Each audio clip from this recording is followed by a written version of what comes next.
Hi, I'm Quintin Hill, your host for the Fashion District. I'm here in Arlington, Virginia, Pentagon City Mall for the auditions for America's Next Top Model. This is the first year that men are ever allowed to audition for the show, so it's a very exciting time, not only for men, but for the fashion scene here in DC. As you can see behind me, we have tons of models lined up to audition. We're going to have the opportunity to speak to some of these models and also some of the judges. Again, it's a very, very exciting time here in DC for fashion, and let's see what DC has to offer. So what was the inspiration behind your outfit today? What were you thinking when you got dressed this morning? Okay, so I looked online and I said, well, what do you wear to a top model audition? Like, what's too much, what's not enough? And I just saw they were looking for, like, tank top and jeans and nothing really flamboyant, just to be able to physically see you versus you coming in as you're already the model. Well, I mean, I'm just, in general, I'm very into style and fashion, and since I was little, it's just something that I've always loved, is fashion and getting dressed up and, putting together outfits. I basically picked this outfit because, the blazer's very sophisticated. The boots are very high in fashion. They're over the kneecap. I got them in New York. I just really think fashion, what you wear is telling your story. It shows who you are as a person. What was the inspiration behind your outfit? Tyra Banks is always talking about being fierce, so I decided to incorporate masculinity and femme.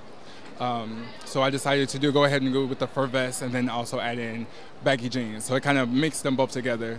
My style is like this. I don't know, I love leather, lace, anything that would kind of stand out. I prepared myself. I wanted to be very simple. That's like my personality, like clean, sophisticated, and like very like classic. I didn't want to put too much. I didn't want to put product in my hair because I would just want it to be natural and very like put together and just like a professional looking model. So how did you become a judge for America's Next Top Model? Were you contacted directly by Tyra, or how did that come about? No. For the last 5 years, I've been the fashion and lifestyle correspondent at DC 50, which is the DC Region's CW. And I have a show currently on the CW here called Paul Wharton's Style. It comes back in April 2013. It's on Sundays at noon on DC 50. It's a fashion, beauty, lifestyle show with celebrities and such. So for several years I've been working with the CW here, and because this is such a big market to top model, we've sent a lot of girls from this market to the show, and so that's how I'm connected to it, because I have a lot of experience in the industry through being the original MTV Made coach on Made that aired back in 2003. And then I went on from there to VH1 to a show called The Agency, and then to TV Land, and She's Got the Look. So I've been working with models for years, both with my family's business and also on television. So I guess I'd be the perfect fit here in DC to be a part of that. What motivates or inspires you to want to be a model? I've always been like a quiet kid, and modeling is something that I feel can like make me be more open and outgoing, and I want to relate to those, like the kids who are those quiet kids that got made fun of, and it inspires me, and I want to be successful so that I can take care of my mom, and because she is the reason why I do everything I do. Well, ever since I was about 16, I had self-conscious issues with my thinness, and I put that to good use. I said, you know what, there's a market for me. I'd have to say my friends and family. I'm always wanting to make them proud, and they've always pushed me to do something like this. Do you think it's possible to have a successful modeling career in the DC area? Well, I happen to know for a fact. I mean, a lot of people know that I was on The Real Housewives of DC, and one of my castmates on that show, Linda Erkalishian, owns the most successful modeling agency in town called THE Artist Agency. So I know the kind of work that they're booking, and I know that there are models that are making a serious living over at THE. So there is a thriving modeling industry here, and you can be successful, and you can support your family and, make a lot of money as a model in this market. So the answer to your question is yes. I think that you can have a successful modeling career in DC for sure. There's a big city, there's a lot of opportunities. Like I said, there's a lot of fashionable people and a lot of influential people. You look at Michelle Obama, she's a fashion icon. Being so small of an area, you definitely have to know how to network yourself. It's all about networking, so you do have to get out every once in a while and travel to meet new people, make some connections, and even though you're based here in DC, there's lots to do here, you just have to know the right people. What is the difference between style and fashion to you? What does that mean to you? Style is something that you create within yourself. Fashion is something that you go by.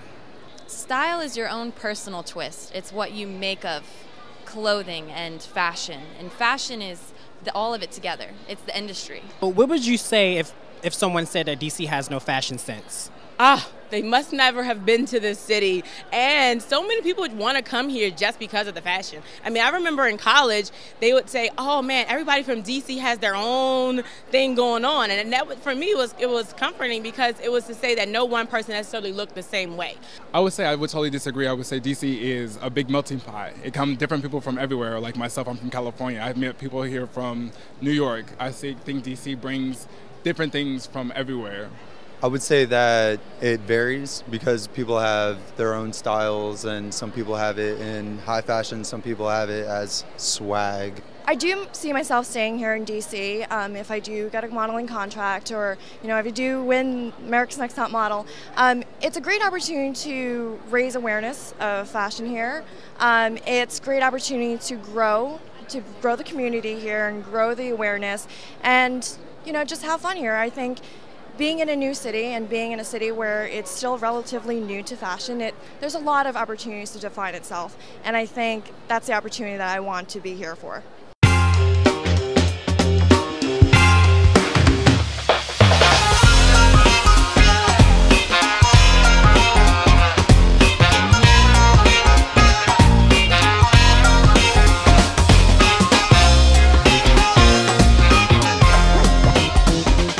So how did you break into fashion and doing modeling, coaching, and things of that nature here in DC? Well, when I was a kid, my mom owned a modeling agency called New Model. She had actually taken it over from the lady Cynthia, at the time Cynthia Power. Her name is Cynthia Wilson now. And I was modeling for New Model. My mom took the agency over. So I got to learn about the local industry as a child model. And then as I grew and got a little older and evolved, so did my connections and awareness of the industry. So when I moved to New York when I was 19, I really knew a lot about the local industry here, and then I went and started developing models and working with Wilhelmina and all the other big agencies in New York.